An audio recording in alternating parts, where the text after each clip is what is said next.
Tercer tema, o tercer mensaje del seminario de vida en la misericordia. La semana pasada, el tema 2, mensaje 2, era el pecado. ¿Os acordáis? ¿No? El pecado. Mensaje 3. Dios ha actuado. Cristo, el triunfo de la misericordia sobre tu pecado. Tu pecado.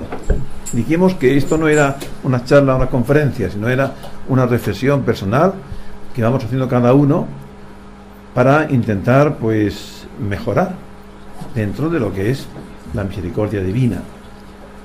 Bien, la noticia es: existe una buena noticia. Dios ha actuado.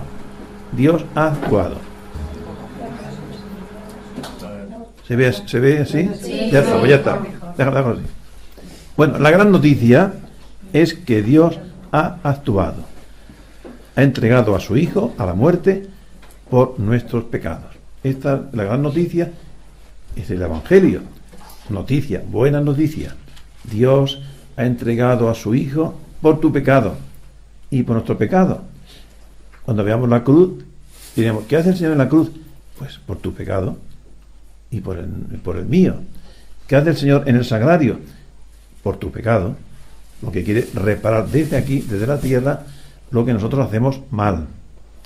Vamos a leer en la Biblia, en el Nuevo Testamento, San Juan capítulo 3, versículo de 14 al 21.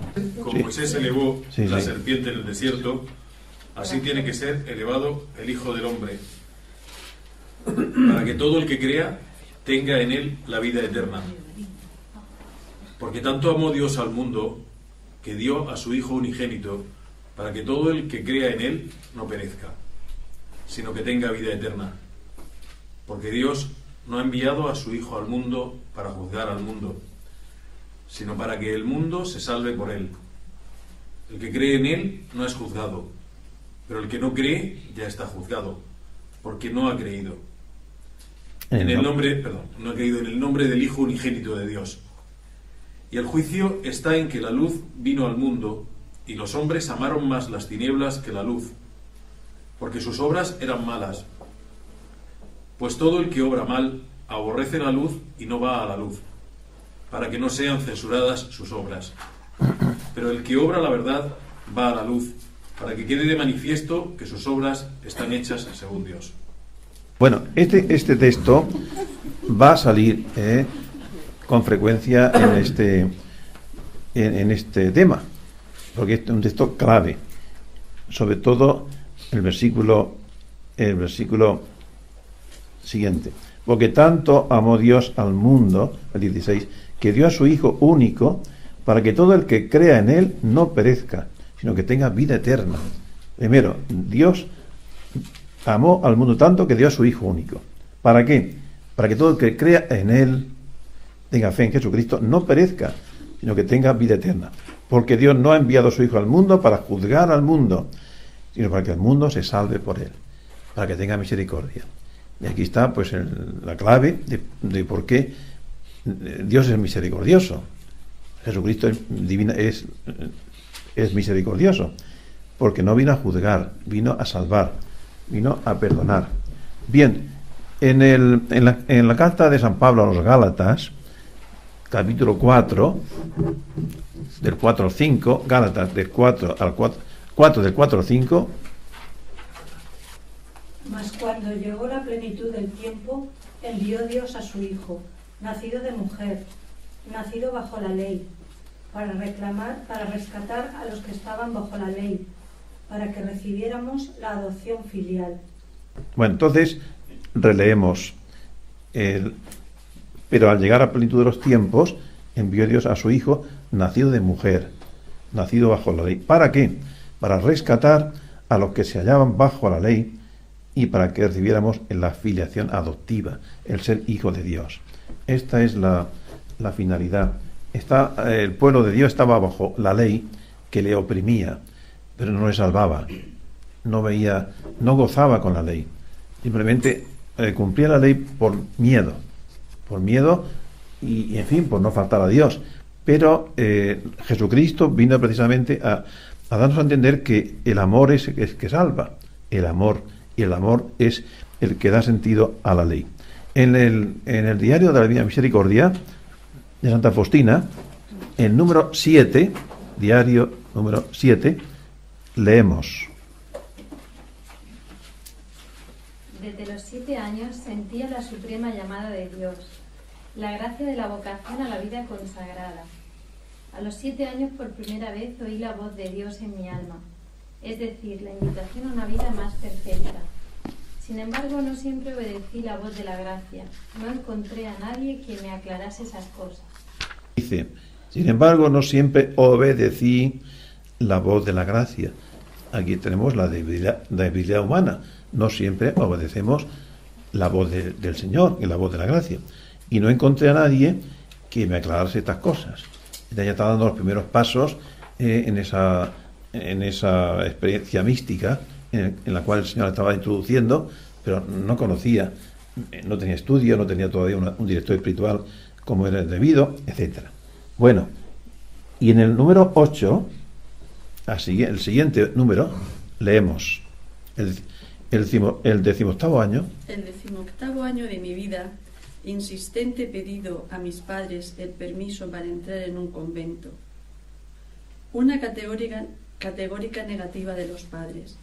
Después de esa negativa, me entregué a las vanidades de la vida, sin hacer caso alguno a la voz de la gracia, aunque mi alma en nada encontraba satisfacción. Las continuas llamadas de la gracia eran para mí un gran tormento. Sin embargo, intenté apagarlas con distracciones. Evitaba a Dios dentro de mí y con toda mi alma me inclinaba hacia las criaturas, pero la gracia divina venció en mi alma. Este párrafo ella estaba contando su vida antes de entrar en el convento, y sin pretenderlo es un tratado de gracia, porque está diciéndonos lo que es la gracia, cómo la gracia viene a nosotros. A veces la rechazamos, pero sigue insistiendo, y es muy bonito. Después de esta negativa, me entregué a las vanidades de la vida, sin hacer caso alguno a la voz de la gracia, que me hablaba desde dentro, aunque mi alma en nada encontraba satisfacción. Las continuas llamadas de la gracia, Dios sigue llamando, eran para mí un gran tormento, porque Dios le llamaba, y la gracia de Dios desde dentro le estaba pues inclinando, le va empujando pues a hacer el bien, pero no tenía ganas de hacerlo, estaba muy embebida en las vanidades. Las continuas llamadas de la gracia para mí eran un gran tormento. Sin embargo, intenté apagarlas con distracciones. A veces nos ocurre eso. La gracia nos está llamando, está diciendo, mira, haz esto, evita lo otro, etcétera. No queremos, la conciencia nos remuerde, entonces nos distraemos. Nos distraemos para no pensar. Evitaba a Dios. A veces nos puede ocurrir eso a nosotros, con frecuencia. Evitamos a Dios dentro de mí. Y con toda mi alma me inclinaba hacia las criaturas. Estamos ahora en tiempo de volver a Dios, tiempo de conversión en la Cuaresma, de ir de las criaturas a Dios. Pero la gracia divina venció en mi alma. Y esto es muy bonito.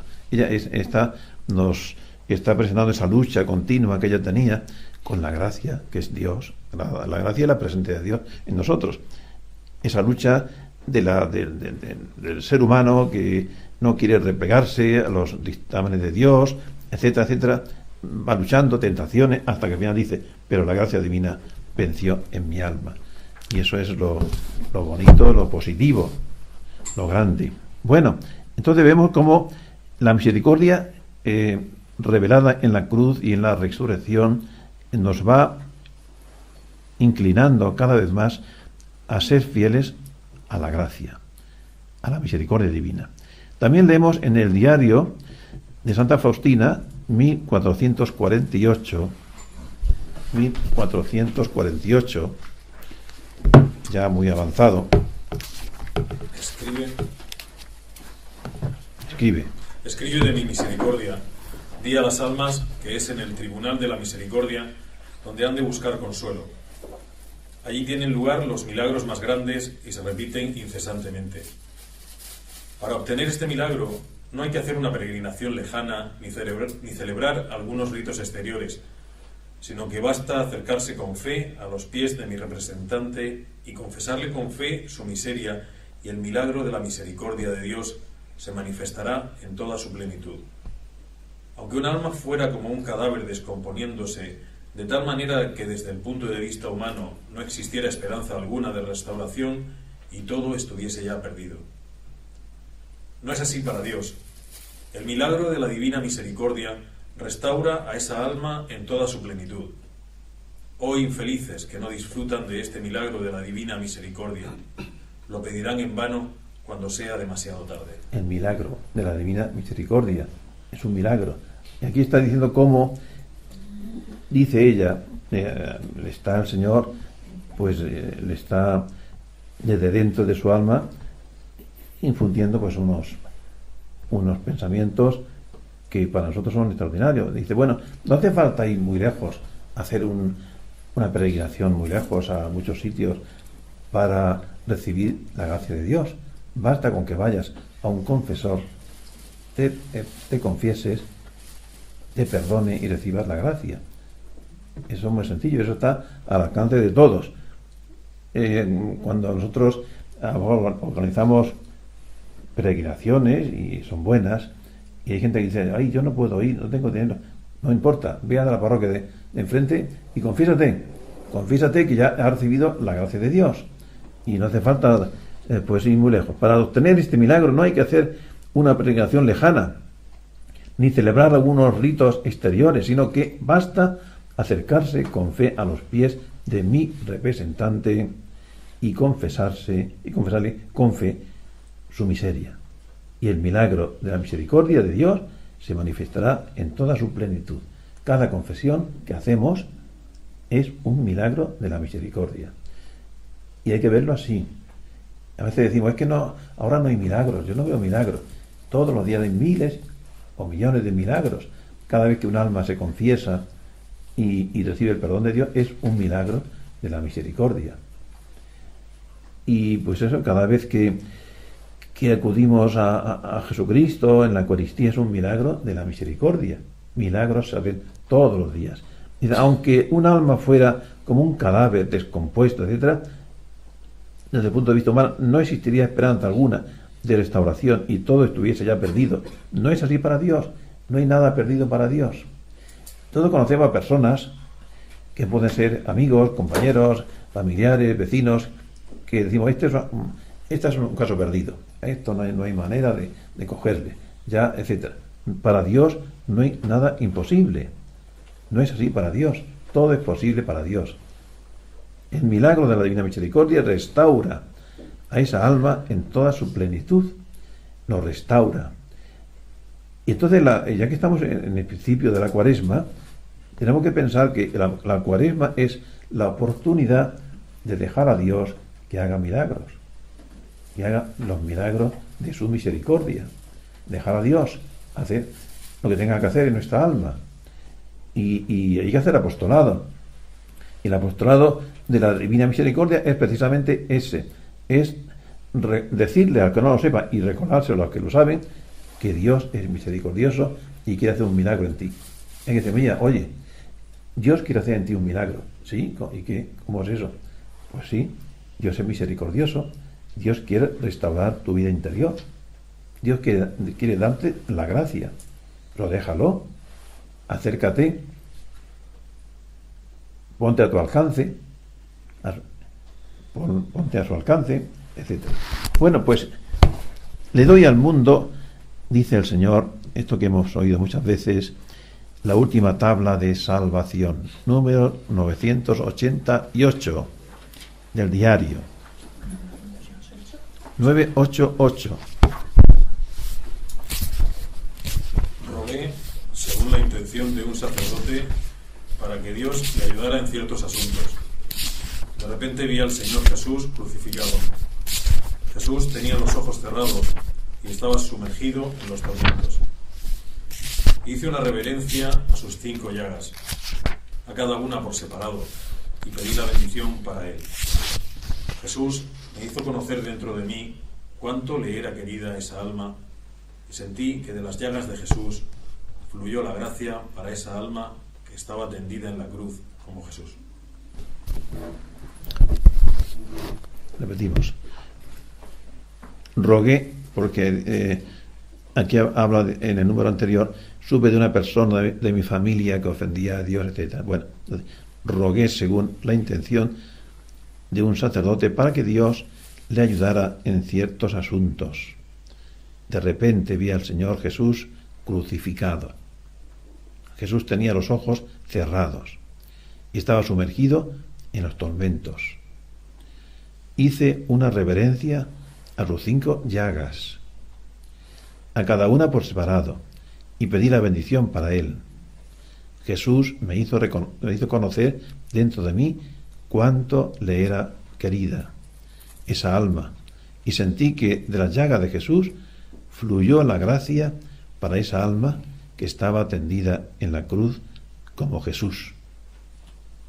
Creo que esto parece que es muy bonito, es muy profundo. Entonces, podemos nosotros ser corredentores. Tenemos la cruz para algo, para pedir al Señor en cada llaga, por cada persona que vemos que necesita la ayuda de Dios. La llaga de la mano derecha, mano izquierda, la corona de espinas, el costado, los pies, y bueno, y después todos los latigazos que le dieron. Ahí tienen cientos de almas que pueden ser metidas en esas llagas y que Dios las está redimiendo. O sea, que cuando veas algo, un problema, o alguien que ofende a Dios, pide por él. Señor, por tu llaga derecha te pido por fulanico, o por tu llaga izquierda te pido por esta persona, o por este problema. O sea, tener mucha fe en la cruz, mucho amor a la cruz, mucha devoción a la cruz. Bien, el amor de Dios se manifiesta en máxima plenitud en Jesucristo. Jesucristo es el amor de Dios hecho humano, hecho visible para nosotros. Dios ha actuado. En Jesucristo Dios volvió a acercarse al hombre para salvarlo de la perdición eterna. Vamos a releer, porque lo hemos leído antes, en San Juan 3, 16, 18, 3, 16, 18. Porque tanto amó Dios al mundo que dio a su Hijo unigénito, para que todo el que crea en él no perezca, sino que tenga vida eterna. 16, 18. Porque Dios no ha enviado a su Hijo al mundo para juzgar al mundo, sino para que el mundo se salve por él.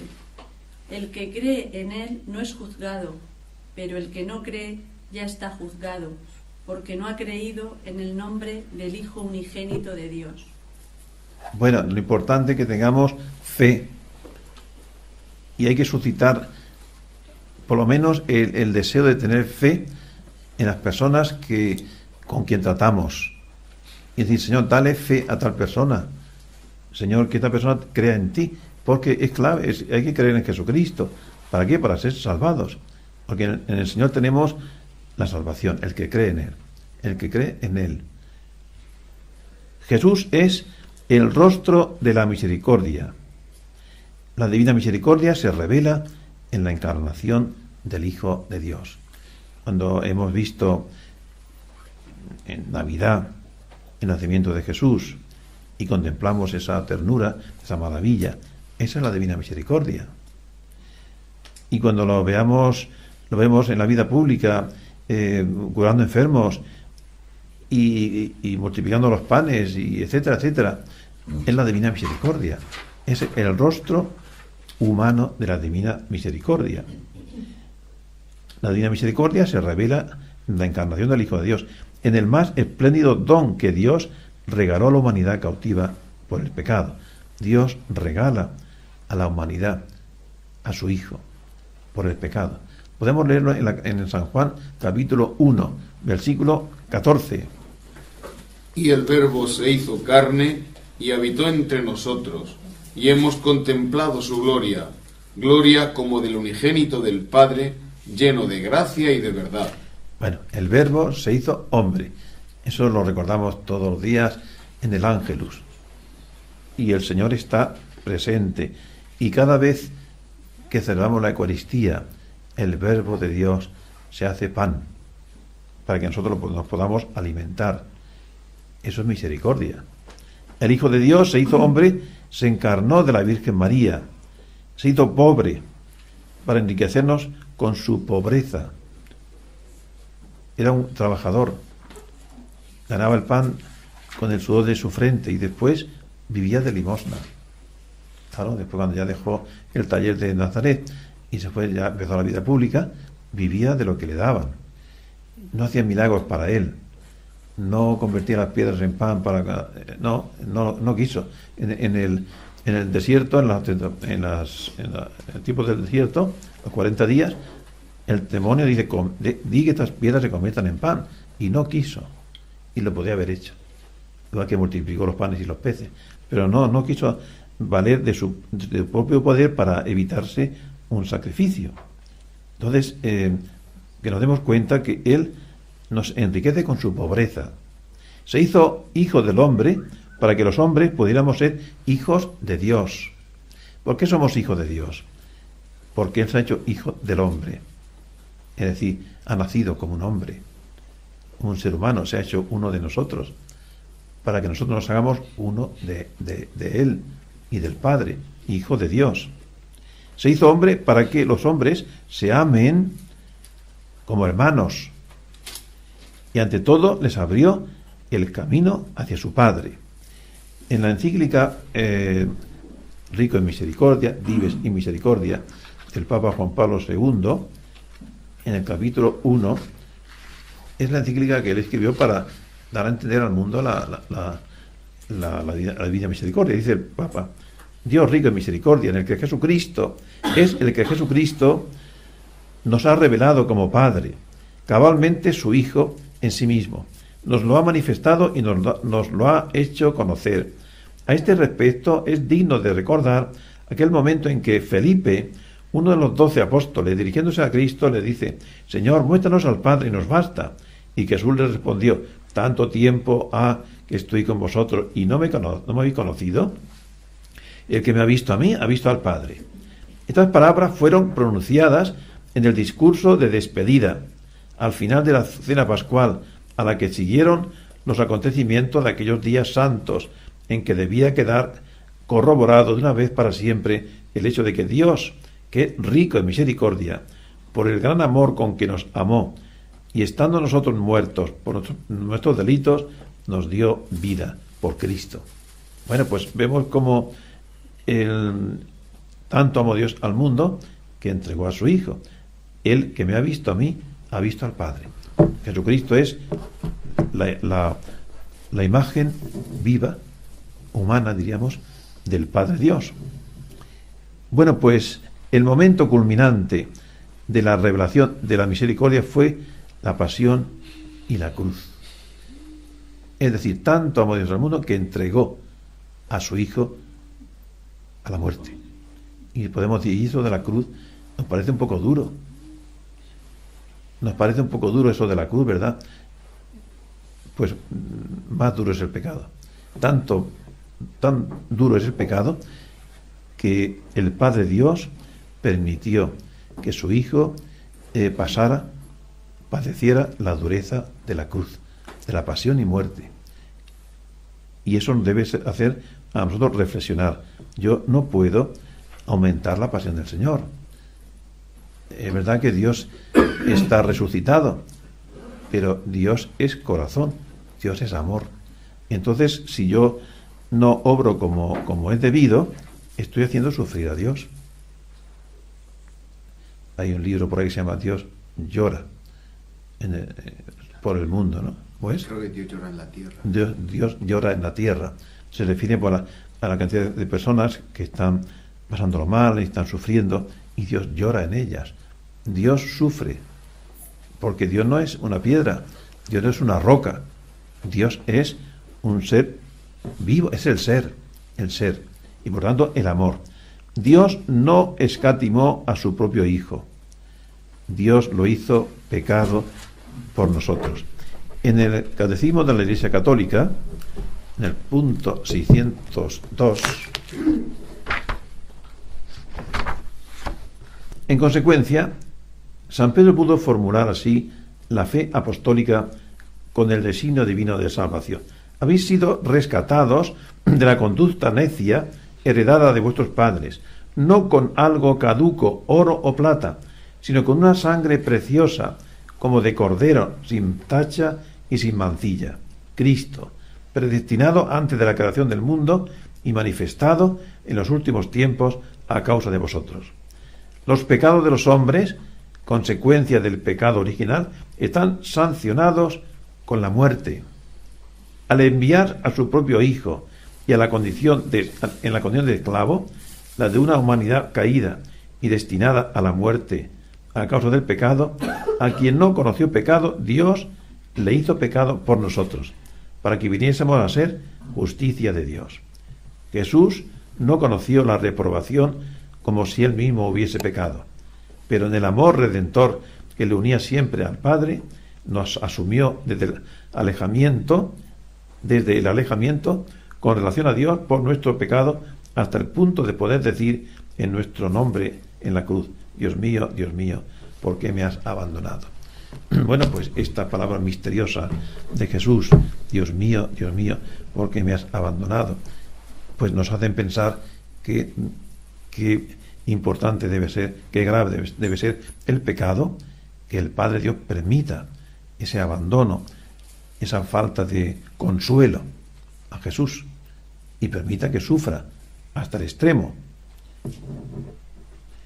Con su muerte por ti y su resurrección te compartió la vida nueva, vida de hijos de Dios. Somos hijos de Dios. Eso lo sabemos de memoria y lo decimos muchas veces, pero hay que vivirlo. Somos hijos de Dios. Dios es mi Padre. Dios no es un ser allá lejano que se despreocupa de mí y que ya veremos cuando lo vemos, sino que Dios es Padre mío. Voy a mi Padre y a vuestro Padre. Cuando recéis, decid: Padre nuestro, que estás en el cielo. Tenemos que acudir a Dios de verdad con toda confianza, como un hijo va a su padre o su madre, con confianza absoluta. Dios es mi Padre, soy hijo de Dios. Y eso es una gracia especialísima. Y como somos hijos, somos hermanos. Los demás son mis hermanos, porque también son hijos de Dios. Jesús ya te salvó y perdonó, pagando el saldo pendiente, el precio de su sangre. En la Santa Misa se ofrece, se consagra el vino en sangre suya. ¿Y por qué por separado?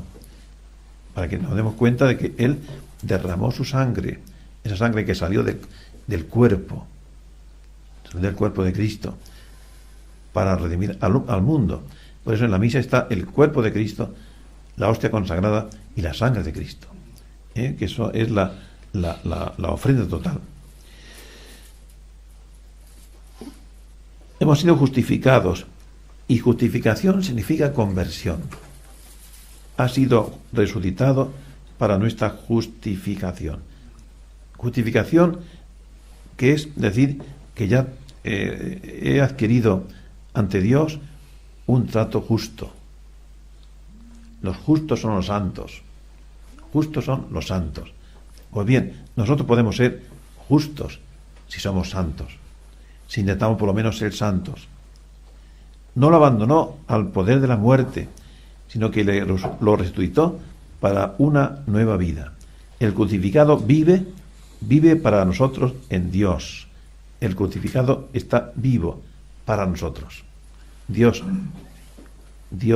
nos concede a su Hijo, muerto y resucitado, para bien nuestro. Y esto es un motivo para que le demos gracias a Dios todos los días. Estamos preparándonos para la Pascua, y la Pascua es la resurrección de Cristo. ¿Para qué resucita Cristo? Para nuestro bien, por nosotros. Lo leemos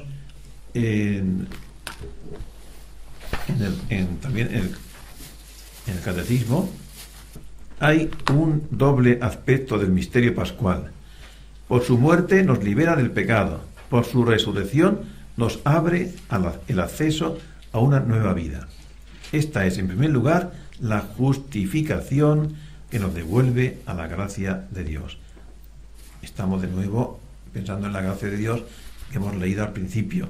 La gracia de Dios, esa gracia que Santa Faustina pues luchaba contra ella, la quería recibir, pero no, en fin, a fin de que, al igual que Cristo fue resucitado de entre los muertos, así también nosotros vivamos una nueva vida.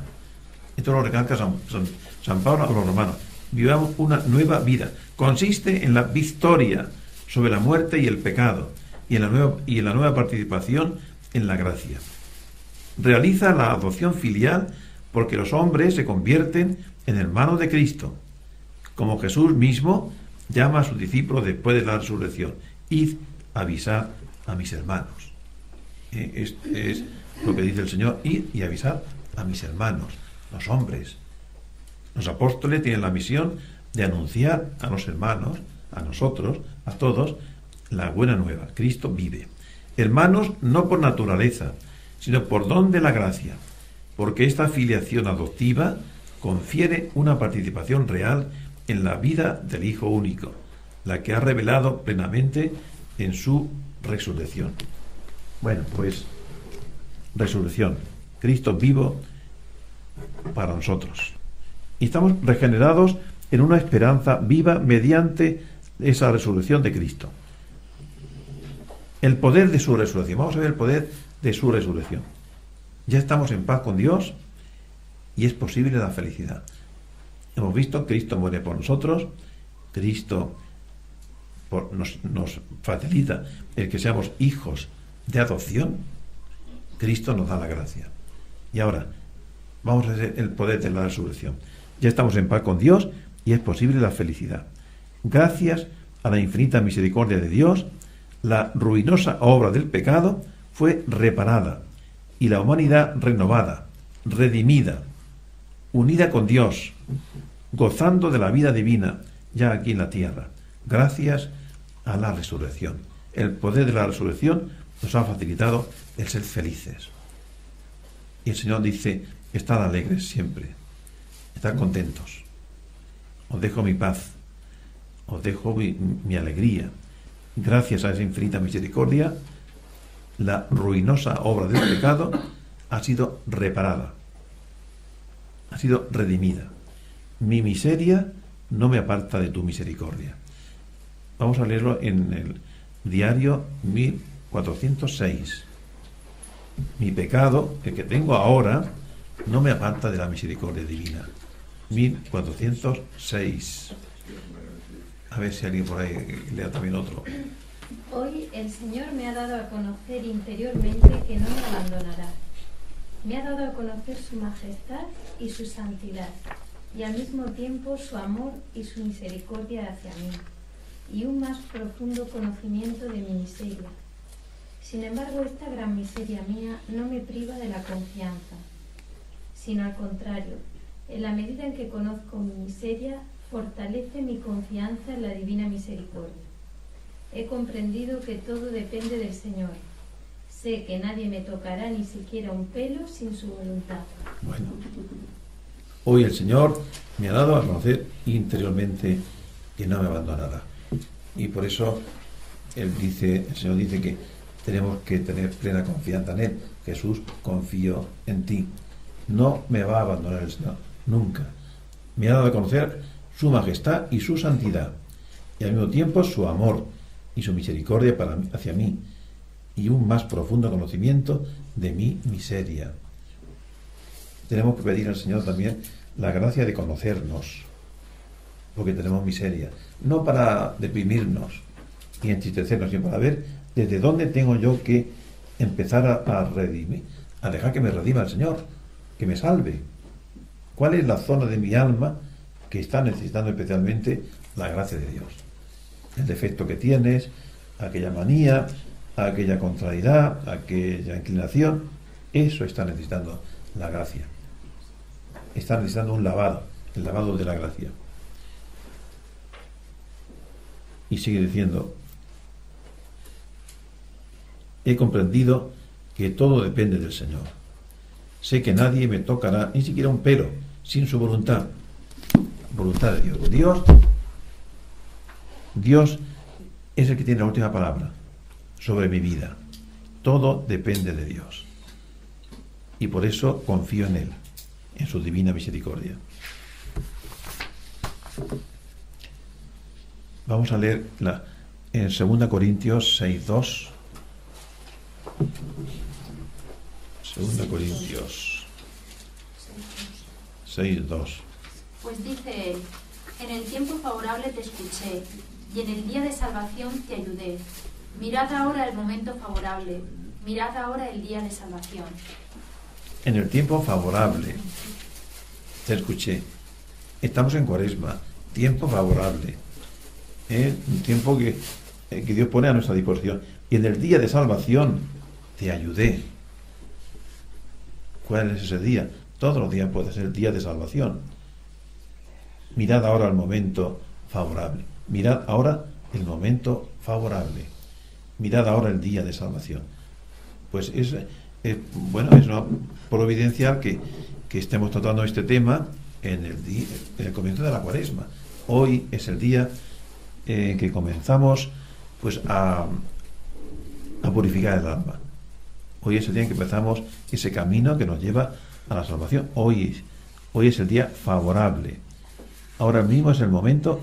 Mirad ahora el día de salvación. Pues esto es para darle gracias al Señor. El Señor, gracias porque me das una cantidad enorme de oportunidades de mejorar, de empezar de nuevo, de volver a resucitar. No temas, pecador, yo soy el primero en acercarme a ti. Lo leemos en el diario 1485. No temas, pecador.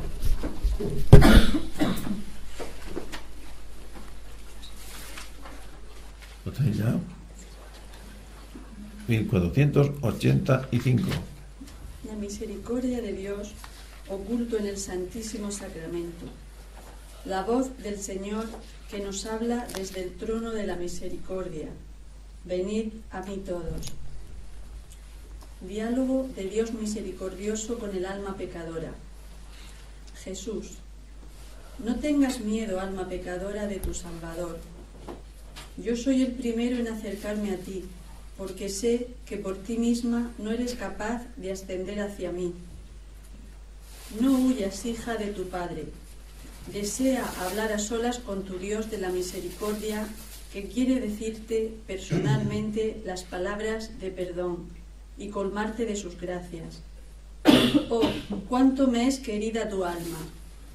Te he asentado en mis brazos y te has grabado como una profunda herida en mi corazón.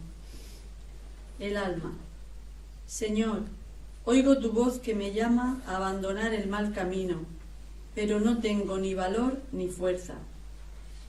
Jesús. Yo soy tu fuerza, yo te daré fuerza para luchar.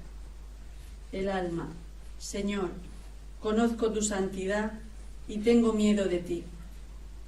Jesús. ¿Por qué tienes miedo, hija mía, del Dios de la misericordia? Mi santidad no me impide ser misericordioso contigo. Mira, alma, por ti he instituido el trono de la misericordia en la tierra, y este trono es el tabernáculo, y de este trono de la misericordia deseo bajar a tu corazón. Mira, no me he rodeado ni de séquito ni de guardias. Tienes el acceso a mí en cualquier momento. A cualquier hora del día deseo hablar contigo y deseo concederte gracias. El alma. Señor, temo que no me perdones un número tan grande de pecados. Mi miseria me llena de temor. Jesús. Mi misericordia es más grande que tu miseria y la del mundo entero. ¿Quién ha medido mi bondad? Por ti bajé del cielo a la tierra. Por ti dejé clavarme en la cruz.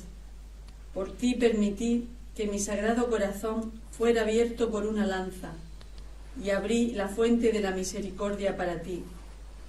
Ven y toma las gracias de esta fuente con el recipiente de la confianza. Jamás rechazaré un corazón arrepentido. Tu miseria se ha hundido en el abismo de mi misericordia. ¿Por qué habrías de disputar conmigo sobre tu miseria?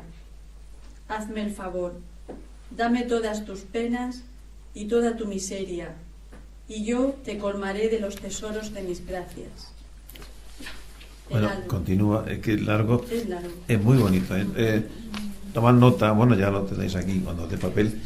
El punto 1485 es un diálogo íntimo de Santa Faustina con Jesús.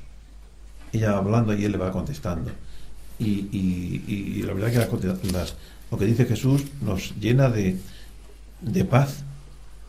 No tengan miedo, ella tiene un poco de miedo ante la grandeza de Dios, que es natural, ¿no? Y no tengan miedo. La grandeza mía no me impide ser misericordioso. Y habla aquí de la Eucaristía. Ahí está el tabernáculo. Lo tenemos ahí, ¿eh? Y entonces es bonito ver cómo el Señor dice, y no hay horas, no hay momentos, siempre estoy a tu disposición, siempre estoy a tu alcance. Lo tenemos muy cerca de tu casa, lo tienes muy cerca de tu casa, lo tienes en la adoración perpetua, lo tienes en el sagrado de tu parroquia, en aquella capilla, en aquel lugar. Jesús está ahí siempre a nuestra disposición, a nuestro alcance. ¿Para qué? Para que dialoguemos. Hay que dialogar con Jesús como Santa Faustina, con esa confianza y dejar que el Señor te hable. Habla, Señor, que tu sierva, que tu siervo escucha, háblame, y hacer silencio y dejar que Dios te hable. Eso es una gracia, ¿eh? Una gracia que hay que pedirla. Señor, dame la gracia de poder dialogar contigo, aunque no lo oigas fuerte como Santa Faustina, pero Dios te habla a tu corazón. Y hay que ver, yo me admiro, era una gracia de Dios la de Santa Faustina, porque cómo pudo después dejar por escrito todo lo que el Señor estaba diciendo. Es por obra de Dios, eso es del Espíritu Santo, es el don de ciencia y el don de sabiduría que hizo que llevarle la mano a Santa Faustina. Y gracias a eso pues tenemos estas cosas tan maravillosas. Hija, no hables más de tu miseria, no hables más de tu miseria, porque yo ya no me acuerdo de ella. Ay, qué pecado, yo tengo este pecado, yo ya no me acuerdo de ella. Escuche, niña mía, lo que deseo decirte, estréchate a mis heridas y saca de la fuente de la vida todo lo que tu corazón puede desear. Bebe copiosamente de la fuente de la vida y no pararás durante el viaje. Mira el resplandor de mi misericordia y no temas a los enemigos de tu salvación. Glorifica mi misericordia. Bueno, es maravilloso, pues leer con frecuencia ese número y lo siguiente. Es todo un diálogo largo que abarca varios puntos, ¿eh? Y nos ayudará mucho a hacer oración. Quien confía en mi misericordia no perecerá. Lo leemos en el diario 723. No perecerá. 723. Hoy escuché estas palabras. Las gracias que te concedo no son solamente para ti, sino también para un gran número de almas. Y en tu corazón está continuamente mi morada. A pesar de la miseria que eres, me uno a ti y te quito tu miseria y te doy mi misericordia. En cada alma cumplo la obra de la misericordia. Y cuanto más grande es el pecador, tanto más grande es el derecho que tiene a mi misericordia. Cada obra de mis manos comprueba mi misericordia. Quien confía en mi misericordia no perecerá, porque todos sus asuntos son míos, y los enemigos se estrellarán a los pies de mi escabel. Bueno, pues aquí tenemos un motivo suficiente para confiar. Todos tus asuntos son los asuntos del Señor, y los enemigos se estrellarán a los pies de mi escabel. O sea que no tengamos miedo, ni tampoco nos desanimemos, porque a veces fallamos. Dios es misericordioso. Hay que procurar que la gracia no nos falle, no nos falte. Pero si alguna vez falta, pedir perdón humildemente y decir, Señor, ayúdame, porque soy una miseria. Ya lo pone, una miseria. Bueno, pues, aunque sea una miseria, Dios es misericordioso. Y leemos esta oración tan bonita que recoge el número 1745. Dice: oh Dios, que con una sola palabra habrías podido salvar miles de mundos. Un suspiro de Jesús habría satisfecho tu justicia. Pero tú, oh Jesús, te entregaste por nosotros a tan asombrosa pasión únicamente por amor. Cuando estabas muriendo en la cruz, en aquel momento nos donaste la vida eterna. Al haber permitido abrir tu sacratísimo costado, nos abriste una inagotable fuente de tu misericordia. Nos ofreciste lo más valioso que tenía, es decir, la sangre y el agua de tu corazón. He aquí la omnipotencia de tu misericordia. De ella toda gracia fluye hacia nosotros.